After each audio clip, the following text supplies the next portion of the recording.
Okay. Right. Thank you for joining us again. We're going to start the Gemara from a little section that we already commenced last week, towards the top of Mem Gimel Amud Beis 43b, after the two dots and towards the end of the third line. And the Mishnah, the Gemara is going to quote the Mishnah. The Mishnah gave us a halacha and said sometimes the mitzvah of the Arava is Shiva, and sometimes it's Shisha. And if we look at the third line of the Gemara here that we have on the page, the last word Arava Shiva Ketzad. That's a quote from Mishnah. Under what circumstances is the Arava taken for all 7 days?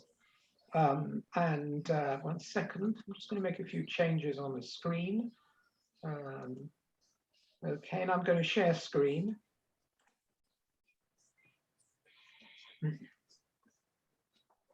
Okay, again, I take you back to the picture I showed you of the Arava ceremony. There's one over there. Is that the one? Over here. I thought I had another one. No, there's another one further up. If you remind yourself, during the time of the Beis HaMikdash, there was a particular ceremony during Sukkot, and that ceremony consisted of the large aravot. I mean, we're talking about huge willow branches being brought from the valley of Mutza, just outside Yerushalayim, and they were brought up to the Beis HaMikdash, and these were erected, as you can see, almost to lean and hang over the Mizbeach. The Mizbeach was very high, as you can see over here. People have the wrong impression of how large the Mizbeach really was. So it was, it's a 15 feet or whatever high, and it would hang over. And as part of the Arava ceremony, the Kohanim would circumnavigate the Aron a number of times, play their instruments, as you can see from here, and they would overhang these Aravot. So these were called Aravot. They're not what we would see as Aravot today. I'm just going to go back again because I haven't muted people. And if you want to unmute yourself, please do. Okay. And that was the Arava, bringing these large myrtle willow branches to overhang the Mizbeach and to do a few hakofas around the Mizbeach. This was done every day during Sukkot. The Mishnah told us that on some Sukkot seasons, it was done 7 days, for the 7 days of Sukkot, on all 7 days, and sometimes only 6. When was it done all 7 days? It was done all 7 days when Shabbat fell on the 7th day, not on the first day, but on the 7th day. Then it was done even on Shabbat. It was done all the 6 days up to Shabbat, the 6 days of Yom Tov, and also Yom Tov Shabbat. So that would be all 7 days. But if Shabbat fell during any other day of Sukkot, the first day, the third day, or whatever it was, then it would be omitted. The ceremony would be omitted on the Shabbat. It was only done on the Shabbat if that was the final day of the Chag. And the Gemara will discuss why. But that was the position of the Mishnah. It could be 7 days or 6 days, depending whether Shabbat was the last day of Yom Tov or one of the intermediate days.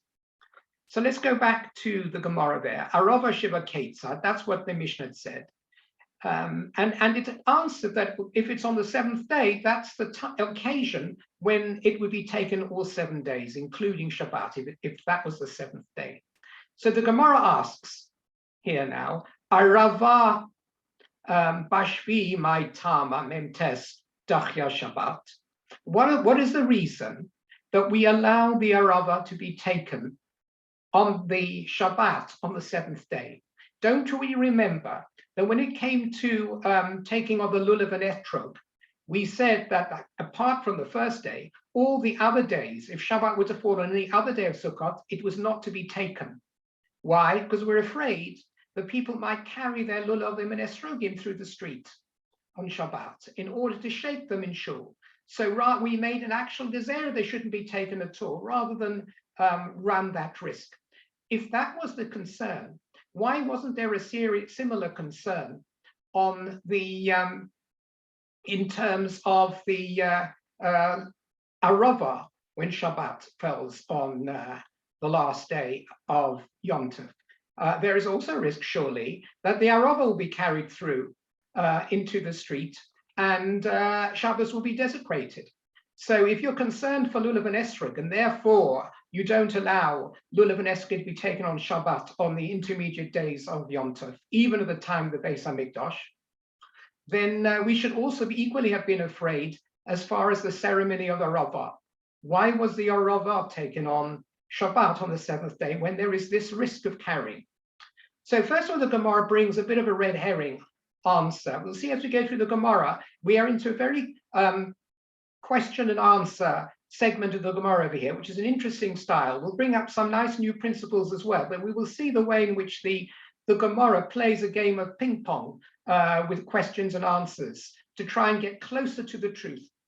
So Amar Rabbi Yochanan, so Rabbi Yochanan said the reason why we allow to be taken on Shabbos on the seventh day, even though you say to me they might be a bit of a risk, is kedei lefarsama, is in order to publicize the fact that the mitzvah of Arava is considered to have Torah force. It's an important mitzvah. So even though you might say there's a slight risk a person might come to carry this Arava in the street on Shabbat on the seventh day, given the fact that was another important educational principle that Chazal wanted to ensure was made here, that the Arava wasn't just rabbinic, but it was of a Torah standing, the Chazal deliberately said that at least on one day, we will allow the taking of Arava to be taken on Shabbat. If it's on the seventh day, we will allow it to be taken. Because when you allow the Arava to be taken even on a Shabbat, that emphasizes the importance of the mitzvah of Arava. Otherwise, you wouldn't have allowed it to be taken on a Shabbat. And this emphasizes the Torah standing of Arava. If we want to cast our minds aside for a moment from the detail of the mitzvah here,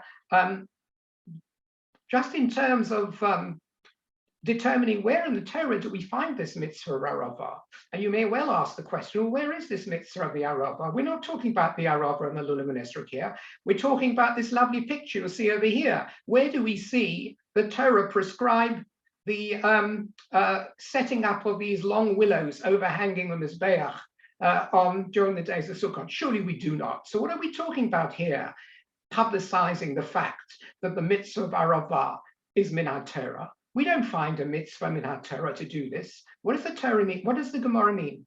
So the answer seems to be that even though there is a view that we can interpret a verse to indicate that this is part of the Torah ceremony, the majority of opinion is that the mitzvah of Arava is halacha l'Moshe miSinai. It doesn't have standing from a scriptural verse in the Torah, but it has standing as a Torah requirement because of this concept of halacha l'Moshe miSinai, that there are certain halachot that were given back down at the time of Sinai, which were not written at all into the text. And because they're not written at all into the text, this is precisely the reason that Chazal wanted to emphasize the fact that they're considered to be min ha-Torah. I mean, something which is written in the Torah doesn't need any emphasis that it's min ha-Torah. If the Torah says you should blow shofar on the first day of Rosh Hashanah, no one needs to educate you in case you haven't noticed. It's in the text. But when something is considered to be a Torah mitzvah and it's not in the text, that's when you need to, if you like, emblazon it so that people will recognize it, because they will not see it in the text. You will need to make it obvious to them in a different way. And therefore they did it this way. And there was another underlying reason here. It's not just because it's not written directly in the Torah, but as the Gemara will say later on, and we briefly discussed this last week, the Tzedukim and the Baitusim, the groups of people who didn't really believe in any mitzvot that were not directly specified in the Torah, they would not have accepted the mitzvah of Arava. Because there isn't an explicit verse for it, they wouldn't accept that there is a mitzvah of Aravah, they would say that this is, if this was done, they would say this is a rabbinic enactment, is just part of Simchat Yom Tov, but it's not actually a mitzvah. So the Chachamim felt it very necessary to make an emphatic rule that proved its Torah origins, and that is that you even take it on Shabbos, which emphasizes its Torah origins. And it's more important because these groups were denigrating anything that isn't directly in the text of the Torah. You need an antidote to the Baitusim and the Tzedukim, the Sadducees, who would have poo-pooed this particular mitzvah being anything other than a minhag, anything other than a custom. And I briefly mentioned the fact that the Baitusim and the Tzedukim were groups that were already pre-existent from the early days of the second Beis Hamikdash. And it's interesting, if you look to find the origins of these deviant groups, I mean, the Sadducees later on became a very famous group. Later on, the Karaites essentially adopted many of their ways, which is to say that they believed in Torah Shebiksav and not in Torah Sheba'al Peh. But the originals were these groups. These groups preceded the Karaites by hundreds of years. If we follow this, the origin is told in the Avot Rabbi Nassan. Avot Rabbi Nassan is essentially an elongated version of Pirkei Avot, in which the Mishnahs are brought in the raw sense, in the raw terms, and then they're expanded on. And if you look, there's a famous Mishnah in Pirkei Avot. This is really what it is. Antigonus ish socho kibel mishimon hatzadik. He was one of the early Chazal who accepted from Shimon HaTzadik, was one of the last of the Anshe Knesset HaGadola. He received the traditions from Shimon HaTzadik, this Antigonus. Vehu haya omer, Antigonus used to say, famous statement here, Al tihiyu ka'avodim Hamisham is a Rav Almanas Lekabel Pras, Ella Heyu Ka'avodim Hamisham is a Rav Shalo Almanas Lekabel Pras. Do not be like servants who serve their master because they expect a reward. Rather, be like servants who wish to serve their master even though they receive no reward. For Yehi Mer Shamayim Alechem, and the fear of God should be upon you. In order that your final reward should be doubled in the world to come. So what are they saying over here? This is Shimon HaTzadik. He makes this statement that when a person fulfills a mitzvah, when he's mekayim a mitzvah, he shouldn't do so because he thinks he's going to get a reward, even though there are certain rewards which are mentioned in the Torah, Laman Yibu Yumeichem Mimei Benechem, that your days and your children's days, etc., will be prolonged. And there are various rewards given in the Torah for mitzvahs. That our attitude when we perform a mitzvah should be doing so in order to serve our master without any expectation of reward. That was a statement of Shimon of Antigonus ish socho. If you like, it was a mantra which he held to be very important, that a person should perform his mitzvahs without the anticipation rewards. You do them lishma, simply for the sake of the fact that they were commanded to you. But this, unfortunately, this pious statement led to some confusion, which eventually led, according to this Mishnah, to the emergence of the Baitusim and the Tzedukim. So let's see how that happened. We go on. Antigonus ish socho hoyolo shnei talmidim shehoyu shonin bidvarav. This Antigonus, he had two talmidim who used to say over his words. They used to carry on his tradition.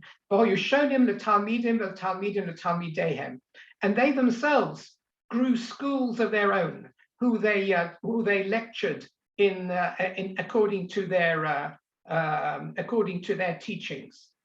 Omdu v'diktaku achareihem v'omru. These Baitus and Sodok, they analyzed the words of their teacher Antigonus, and they said, Ma ra'u avoseinu loma dovazeh. Why did Antigonus say what he said? about doing things without the expectation of rewards.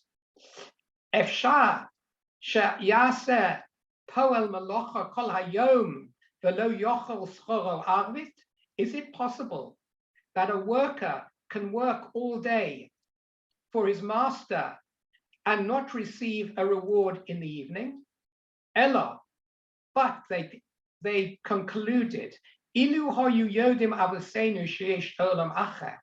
If our masters, if our teachers, Antigonus Ishsocho, our teacher, had known there was another world where you do receive reward, and that there is life after death, lo hoyu omrim kach, they would not have said so. So they came to a remarkable conclusion, Baitus and Sodok.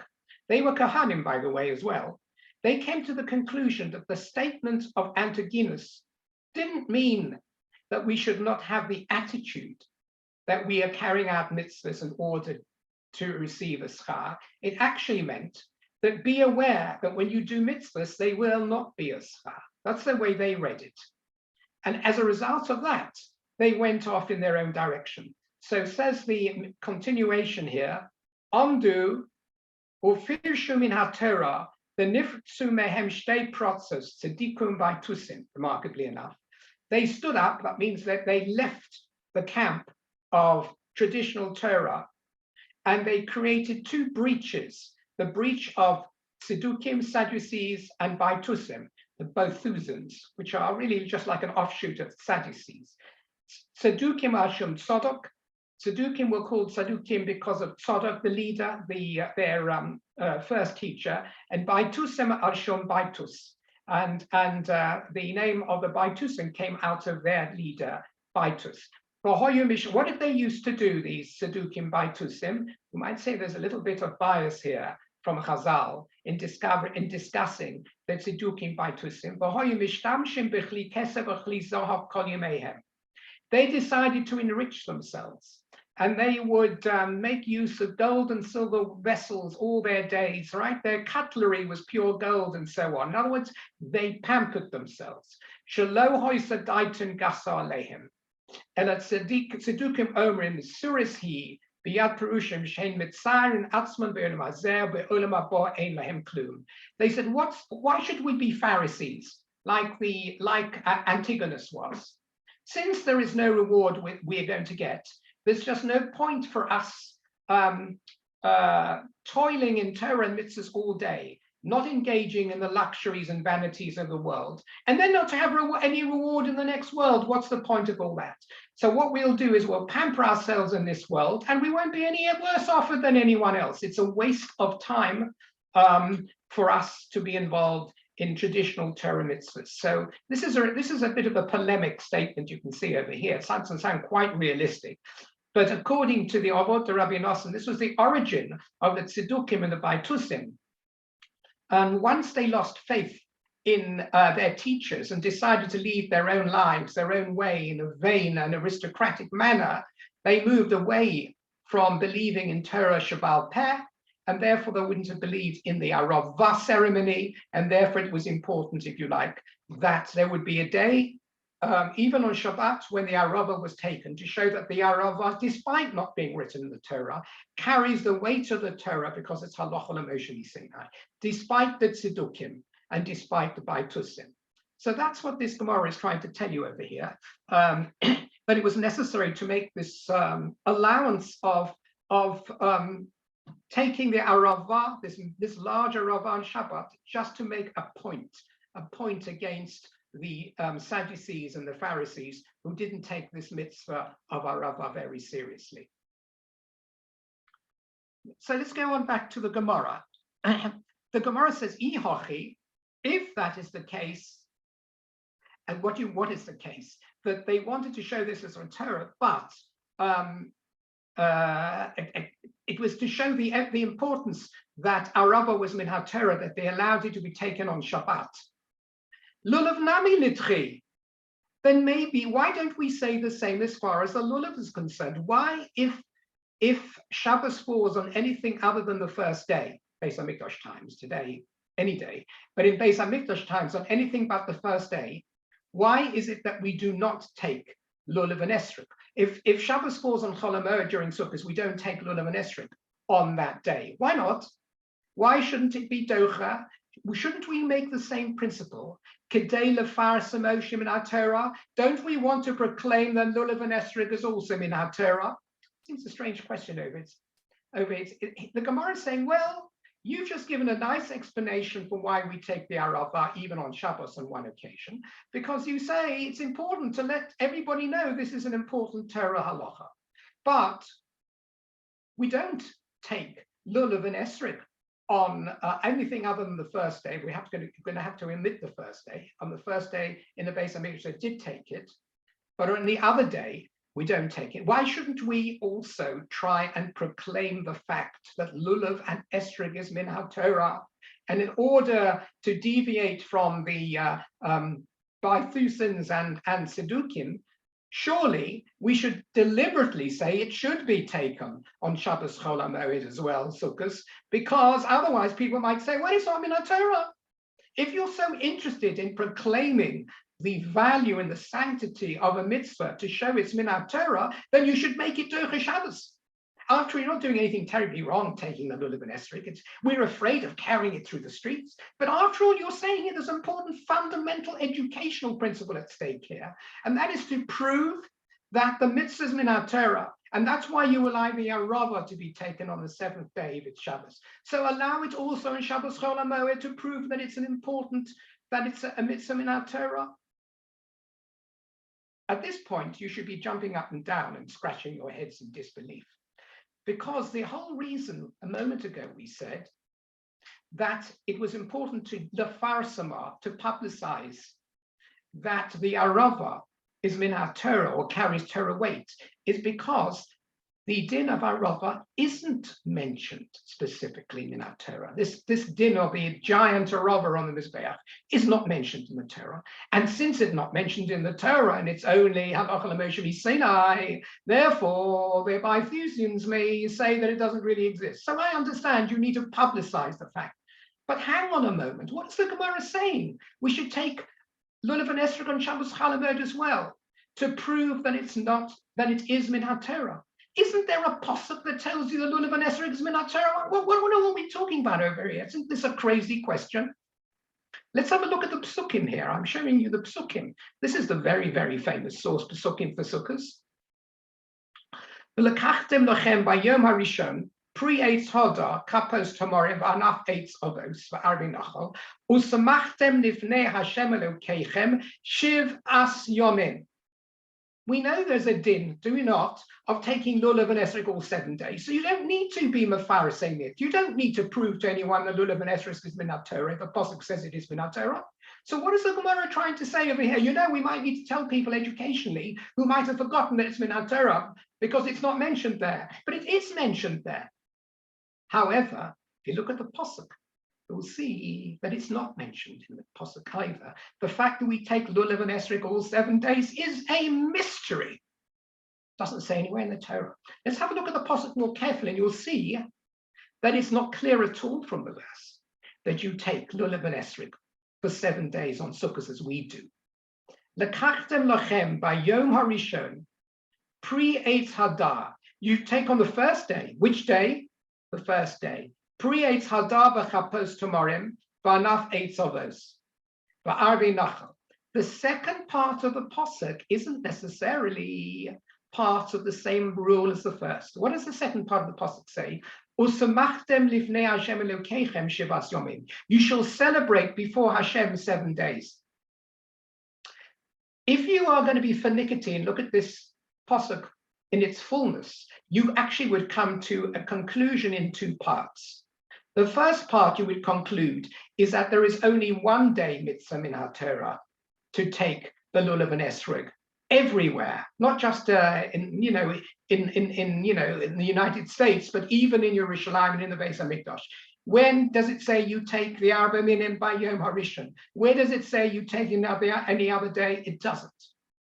That's the first part that you conclude from here. There is a 1 day mitzvah. It's like Shavuos. It's or Rosh Hashanah min HaTorah, a 1 day mitzvah.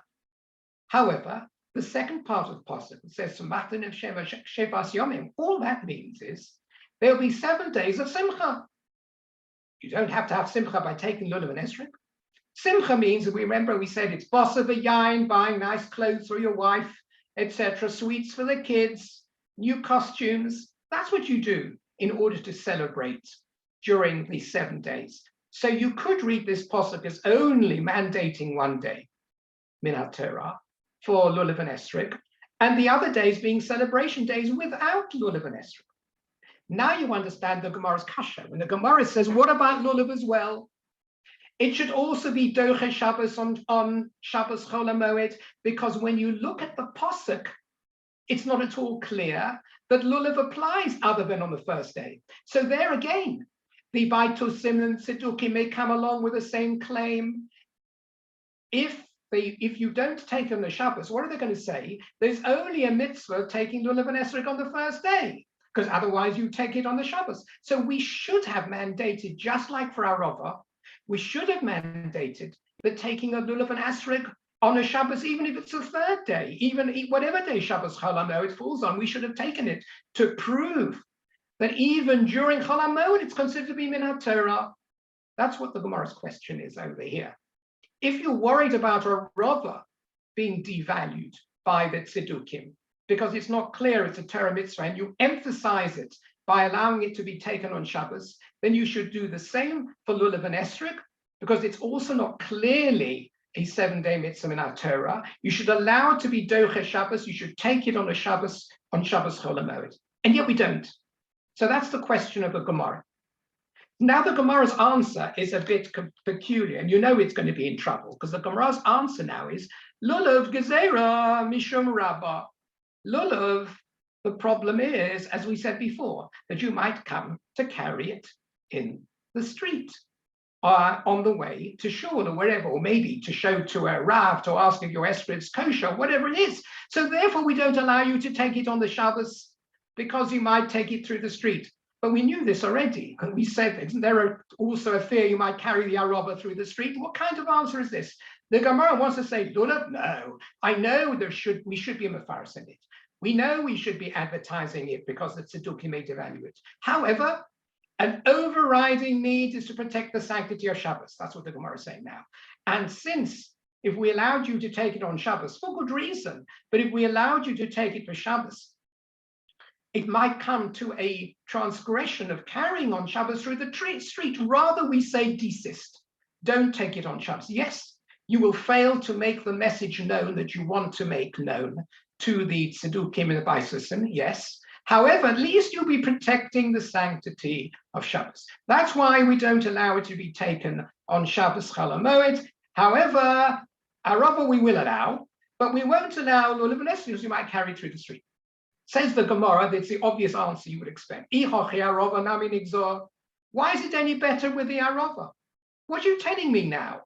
That the reason that you don't allow Shabbos Chol HaMoed taking lulav and esrog is because you might carry it through the streets, even though there's good educational reason to pronounce it to the Sadducees.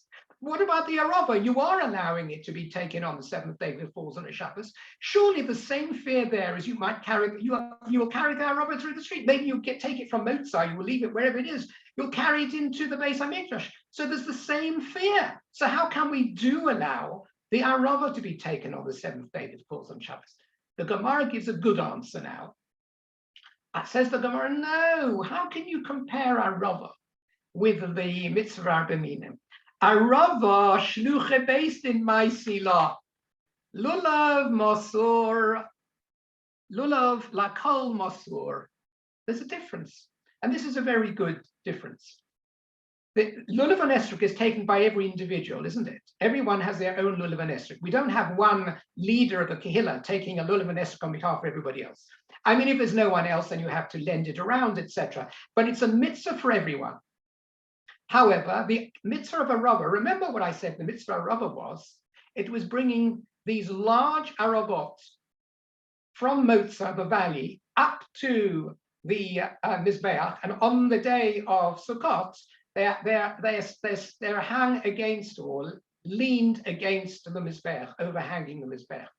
The Gemara says that's a difference, because the din of Arava would only have the only one in contact with the Arava would be either the Kohanim or the bailiffs of the Beis Din.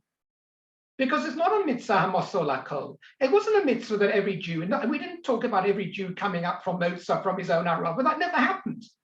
There was a bunch of Arava that came up, and they would come up before Shabbos normally, if we're talking about Shabbos Sukkot on the last day, and then they would be placed in the Beis Hamikdash, and then they would be leaned against the Mizbech by the Kohanim. So who is involved? Just the most important, reliable people, the Kohanim and the agents of the Kohanim. So that we're not worried about being carried through the streets on Shabbos, right? It's like we're not worried about the chief rabbi, violating. We're worried about the man, the poshet man in the street violating. So this explains the difference. When it comes to the Arava, they said on the seventh day, if it's Shabbos, it is taken, because there is no need to worry about this desire of carrying through the streets, because it's done by the government, so to speak, by the Kohanim, and they know what they're doing. They're not going to transgress.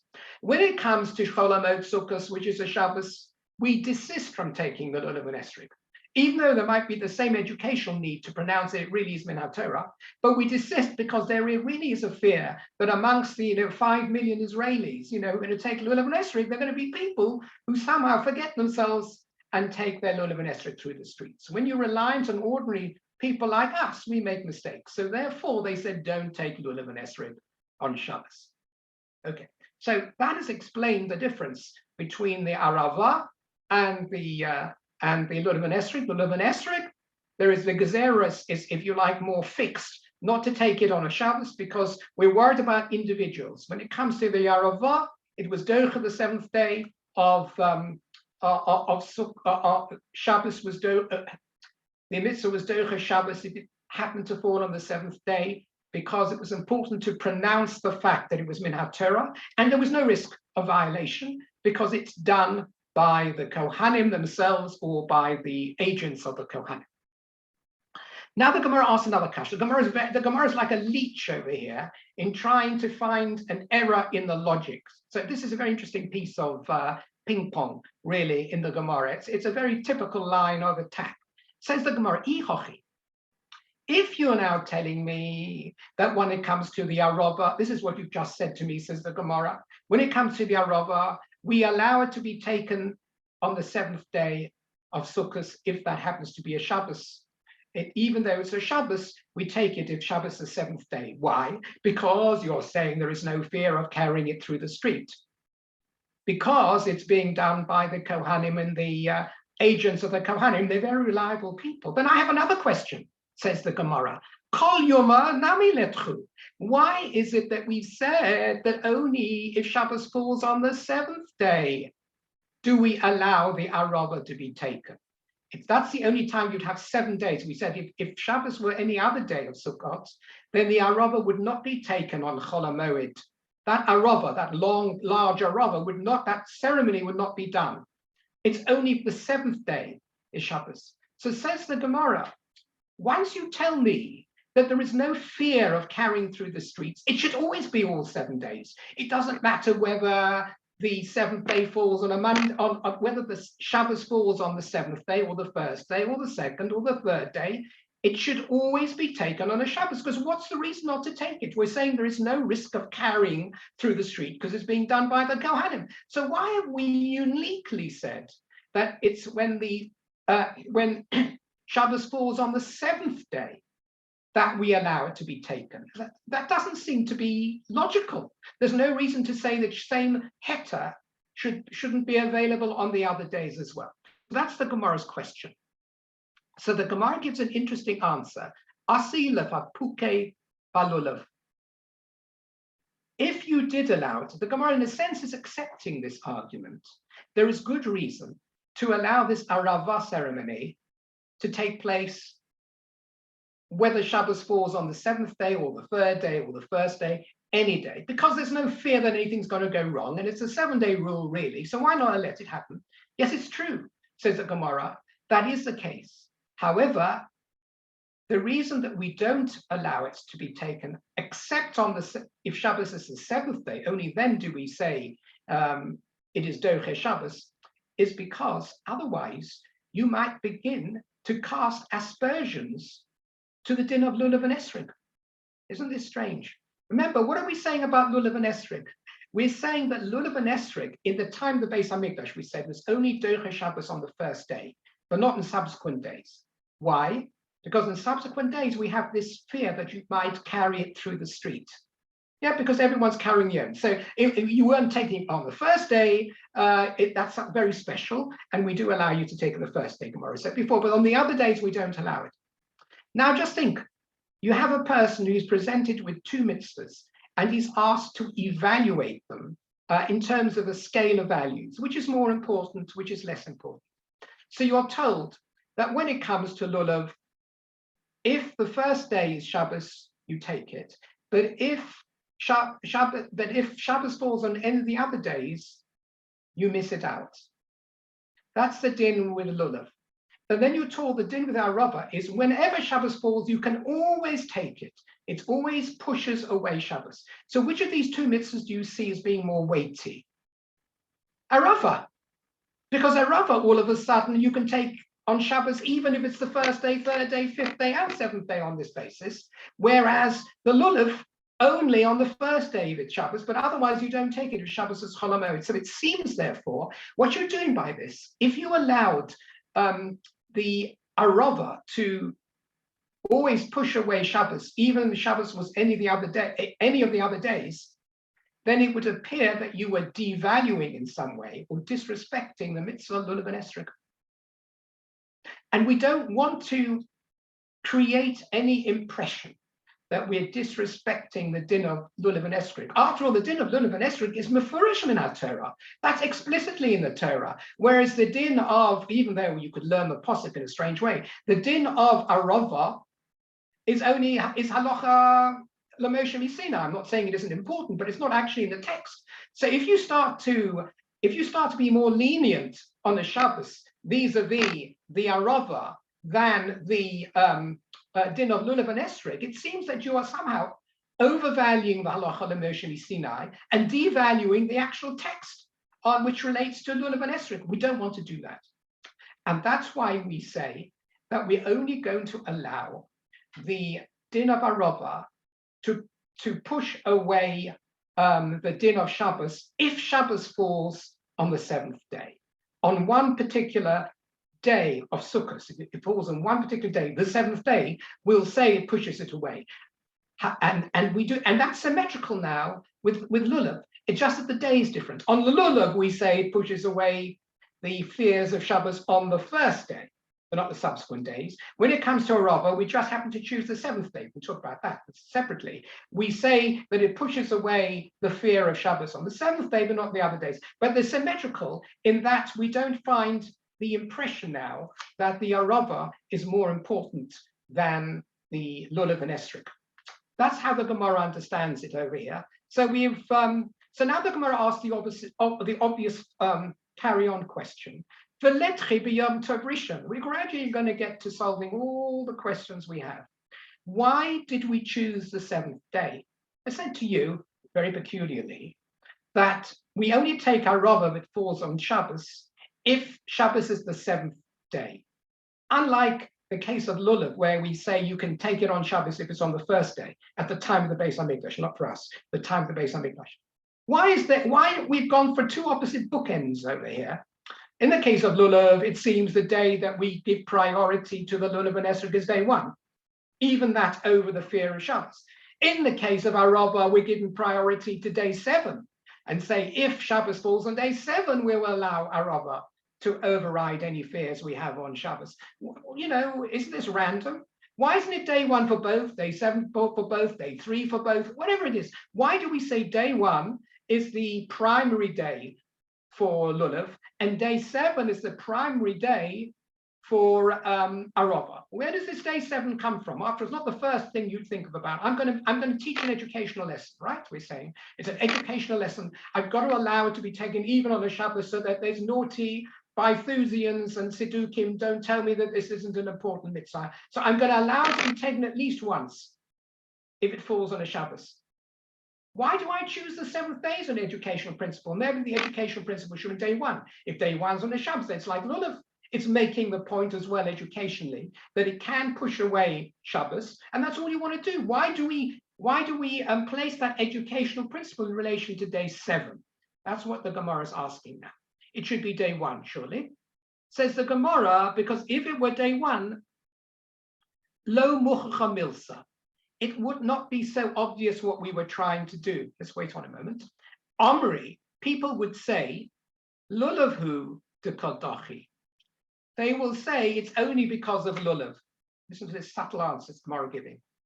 The Gemara is wangling out of every little hole it finds itself in, very cleverly. The Gemara has just been asked, why choose day 7 as being the point to make your educational principle for Arava? That it is docha Shabbos. We don't worry about the Shabbos so that the Tzedukim by Susim know how important Arava really is. Why not make it day 1? So the Gemara answers, because if we've made it day 1, like that of Lulav and Esrog, then people would not have got the point. We're not trying to make the point that Arava is the same as Lulav and Esrog, and therefore we'll both make them primary on day 1. So we will do these mitzvahs even if they fall on Shabbos if it's day 1. That's not the point we're trying to make. We're trying to highlight something special about Arava, and that is that even though it is only halacha l'moshe Sinai, it has to be taken very seriously to do away with the view of the Sadducees. So to make that point, if we had made that point on day 1, people wouldn't have got that point. They would have said, you know why we push it away on day 1? Because we push Lulav away on day 1, because we do Lulav on day 1, even if it falls on Shabbos. So we made a symmetry. Since if Shabbos is on day 1, we take Lulav at the time of the Beis HaMikdash. So we just happen to say, to make it look the same, we'll take Arava. But that's not a strong message. That doesn't publicize what we want to publicize about the importance of Arava as being halacha l'moshe Sinai. To do that, you've got to choose another day, which is not the same day that you're making a fuss of Lulav and Esrog on, right? It's a bit like having 2 kids who have the same birthday. You know, they both share the same birthday party. You know, they're twins, they're both saying the same birthday, you know, whatever it is, it doesn't look so good. So what you might say as a parent, I'm not sure whether you would say that as a parent, is I'm going to make a birthday party, you know, for one child, one Sunday, and another one on another Sunday. That promotes them as being individuals, not just 2 parts of the whole, of a single whole, but as individuals. So over here, if you're trying to make a separate point about Arava, then you choose a separate special day. And that separate special day is day 7. If Shabbos is on day 7, see what we do. We even take the Lulav on day 7. We don't take him the other days, otherwise it looks more important than Lulav and Esrog, and we don't take him the first day because it looks as though there is no particular educational lesson. We do it on day 7 because it ticks all the boxes. So we come around here with a very complicated series of questions and answers to defend the fact that at the time of the Beis HaMikdash, the Lulav and Esrog was taken on Shabbos only on day 1, and not on the other days because you might come to carry it. Why might you come to carry it? Because individuals do make mistakes. When it comes to Arava, it was taken, if it falls on Shabbos, only on day 7. Why on day 7? Why not on those other days as well? Because if you took it on those other days as well, given that there's no risk of carrying because it's only done by the Beis HaMikdash, and it's valid. So why not do other days as well? Because you make it happen that any day, if Shabbos falls on any day, you take it, all of a sudden you're raising this mitzvah above that of Lulav and Esrog. But why specifically day 7? Because day 7 is not day 1. And you're making a fuss of Lulav and Esrog on day 1, that you take it even if it's on Shabbos. So therefore make a fuss about Arava for a different reason on day 7. Right? That's all clear. All the answers have been questions have been answered, the I's have been dotted and the T's have been crossed. But we're not finished. Otherwise, we'd be at the end of the Masechta, wouldn't we? We're not at the end of the Masechta. So let's just go a little bit further. Says the Gemara, second. Ichachi, says the Gemara, going back to the Arava. All right, I'll just try and dig a little bit more deeply, says the Gemara. You're telling me there isn't really a fear of carrying the arava on a Shabbos. It's not a problem because it's not individuals doing it. It's the Beis Din doing it, or it's the Kohanim doing it, and they know what they're doing. If that's the case, says the Gemara, I understand everything you said so far, and why you make a difference between day 7 and day 1. I'm going to ask you a completely different question, says the Gemara. Why don't we take the arava also today on day 7 if day 7 is Shabbos? So first of all, what's the today? The today isn't the year 2022. The today over here is about the year 200, right? Well, that's what we're talking about at the time after the Beis HaMikdash is destroyed, because this is an Amoraic statement. But we should still be able to take the arava also on the 7th day that falls on Shabbos. And what does that mean over here? We'll see in a moment. We don't take the arava in the way it was done at the time of the Beis HaMikdash, do we? Because we don't have a mizbeach. So what are we talking about? So over here we may be talking about the Hoshana Rabbah. We don't have Hoshana Rabbah on Shabbos. We don't take. Neither do we go around with lulav and esrog or aravas around the bima if it falls on a Shabbos. We just say the Hoshanas and that's it. Why don't we do that with Manaseh? If you're saying that there's no problem with arava, that the din of arava is something that is not a fear for Shabbos, then why is it that today he says that we don't keep this? And by the way, there's a huge question on this straight away, a huge question. Because we said the reason that it's not a problem for the din of arava originally, when they were placed against the Mizbeach, is because the arava was a din that wasn't on the tzibah, it was only on the Kohanim. And therefore there was no fear of carrying it through the streets. The Gemara has now asked a peculiar question that makes no sense at all. The Gemara said, therefore today also, you should be able to take the arava. Whatever mitzvah we have of the arava today, and it's not too clear what he means by the mitzvah arava ha'idna today, after the churban, because we don't have a mizbeach to throw the large willow branch over. But whatever we do have, the Gemara says, why don't we do it on a Shabbos? But it's obvious why we don't do it on a Shabbos, Mr. Gemara. This doesn't make sense. Because nowadays, anything we do is done by each of us as individuals. It's like lulav and esrog. That's why we don't do it on Shabbos. The Gemara has asked a peculiar question over here. The Gemara has asked, why is it that we, in our version of the arava mitzvah today, also don't do it if it falls on a Shabbos, which to me really means if Hoshana Rabbah falls on a Shabbos, which it can't do, as we'll see later on. It can't do. But in theory, if it did, we wouldn't take it. So the Gemara says, why not?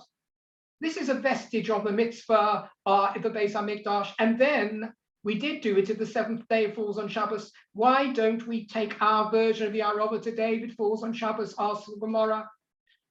Right. So I say to you, there's a big difference because at the time of the Beis HaMikdash it was done only by the Kohanim. There was no fear of carrying it through the streets. And today, the version that is done by individuals, and there is a fear. So there is a good reason not to do it. So what is the Gemara's question over here, trying to say, why don't we do it today? So here Tosfos comes in because the question itself is very puzzling. Tosfos and the other Rishonim come in and say, you know what? The Gemara is saying something quite revolutionary over here, which is that why don't we today in the year 300, AD, why don't we take it, if it falls on Shabbos, the arava, in our own way, with a slight difference? Instead of each of us bringing our arava to shul, why is it that maybe just the Gabbai at shul doesn't take an arava, or the Beis Din doesn't do it on behalf of anyone else? That would be the parallel, the mirror image of what was done at the time of Beis HaMikdash, when the Kohanim were the only ones doing the ceremony. Even if Bizman Hazeh, we normally, if it's a weekday, do our own arava look-alike. When it comes to Shabbos on the 7th day, why don't we have a Beis HaMikdash look-alike?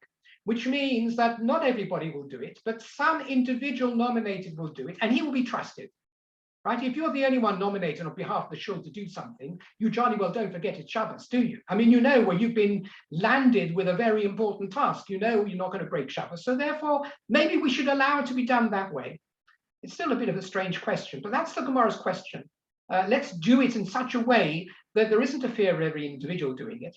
But let's try and mirror what was done at the time of the Beis Hamikdash. That's what the Gemara is saying. So the Gemara answers, you know why we don't do it? We've seen this answer before in a previous session. Anan lo yad inan bikvia diyarcha. Stop sharing for a moment. Anan lo yadina bikvia diyarcha. Inhu diyadi bikvia diyarcha. Sorry, Anan lo yadina bikvia diyarcha. That's as far as you go over here. We don't know when Rosh Chodesh is. And therefore, we don't know what the seventh day of Yom Tov. If you don't know when Rosh Chodesh is exactly, because you're living in Bovel, let's take ourselves back again to those times when they used to rely on Eidim, on witnesses arriving in Yerushalayim to proclaim they'd seen the moon, at which time the Beis Din would proclaim Rosh Chodesh, at which time they would send out the smoke signals and emissaries to the Golak as well, at which time, at some point in time during the month, people would have known when Beis Din were Mekadosh the month, and then they'll have known when it comes to Yom Tov, which is the first day of Yom Tov and which is the seventh day of Yom Tov. That's for people who really know what's going on. But he says, we don't really know when the Rosh Chodesh was set in any month, because it takes too long for the information to reach us from Yerushalayim, because we live in Baghdad or we live in Pumbedisa or whatever it is, and it's 800 miles. So by the time first day of Yom Tov comes, we still don't know, and we have the Sveika Diyoma. And therefore on the seventh day as well, since we don't know which is the seventh day. Now you're saying to me, if the seventh day should fall on Shabbos, nowadays we should also be able to take it, but hang on, we don't know which is the seventh day. In fact, what we think is the seventh day may only be the sixth day. We don't really know, and therefore we can't allow the taking of Arava on Shabbos, because we would only allow it to mirror the ceremony in the Beis Hamikdash if it was we knew it was truly the seventh day. Since we don't know whether the seventh day is the seventh day or the sixth day, if you like, that's why we have an extra day of Yom Tov. Maybe it's the sixth day, it's the seventh day. We don't really know. We cannot allow the taking of the Arava if it falls on Shabbos, right? Of course, nowadays you say we do know, but we're not talking about nowadays when we do know. We're talking about the nowadays of the Gemara, and the Gemara is now answered that since we don't really know which is the seventh day, this rule that we should be allowing it to be taken on the seventh day, if it falls on Shabbos, cannot be kept today. But now the Gemara counters this question with another question. Inu, well, what about them? They should allow it to be done. Who's the Inhu? Inhu means them. The Gemara said before, we don't know when the month was celebrated, which is Rosh Chodesh, therefore we don't know the seventh day. That's true of Bovel. The Gemara is now saying, what about in Eretz Yisrael? In Eretz Yisrael, they certainly knew when it was Rosh Chodesh fairly quickly. If you were living near the Beis Hamikdash, you'd know within hours. If you were living in Haifa, you probably know within 4 days. By the time the 21st or whatever it is of Tishri came along, you'd certainly know that it was the 5th day or the 6th day or the 7th day. You would know by then. The messengers would have told you which day was proclaimed Rosh Chodesh. Sorry, let me just take this back again. We're saying that in Chutzlaretz you wouldn't even know necessarily by then. But in the Haifa you would know, certainly, not in Bovel, but in the Haifa you'd have known. Everywhere in Eretz Yisrael, it's assumed you would have known. There's some discussion about this, but let's assume that's the case. But certainly in Yerushalayim you'd know. So why is it, says the Babylonian Amora here, that our colleagues living today in the 3rd century in Yerushalayim, who jolly well do know where Chodesh is, that they don't take the Arava even when it comes on Shabbos on the 7th day? It's not as if they don't know which is the 7th day and they might be in doubt. They know which is the 7th day. We know they know which is the 7th day. And therefore they at least, unlike us, they should allow the taking of the Arava, just as was done at the time of the Beis Hamikdash. They know exactly the seventh day. Let them mirror in their ceremony the ceremony of the Beis Hamikdash. So the Gemara answers over here, Ki osa bar Hedya. This is interesting. We'll talk about this more next week. When Bar Hedya came, what does it mean he came? He came from Eretz Yisrael to Bovel. Omar, he said, Lo ikla. It never happened. He said, you know what? Let's talk facts. So Bar Hedya said, the way the calendar works, the seventh day of Yom Tov never was a Shabbat. And if it never, sorry, the other way around. Yes, the seventh day of Yom Tov never falls now, he says, on a Shabbat. So when you ask the question, why is it that if the seventh day happens to be a Shabbat, we don't take nowadays in Eretz Yisrael, my answer to you is, it's a hypothetical nonsense question. Since the seventh day of Sukkot is never a Shabbat, there's no point you knocking your head against the wall asking, why is it we don't take the Erev on the seventh day falls on a Shabbat? Because it's a non-question. Why is the seventh day of Yom Tov not a Shabbat? We'll have to talk about that a little bit later on. But the Gemara is saying over here that it never happened.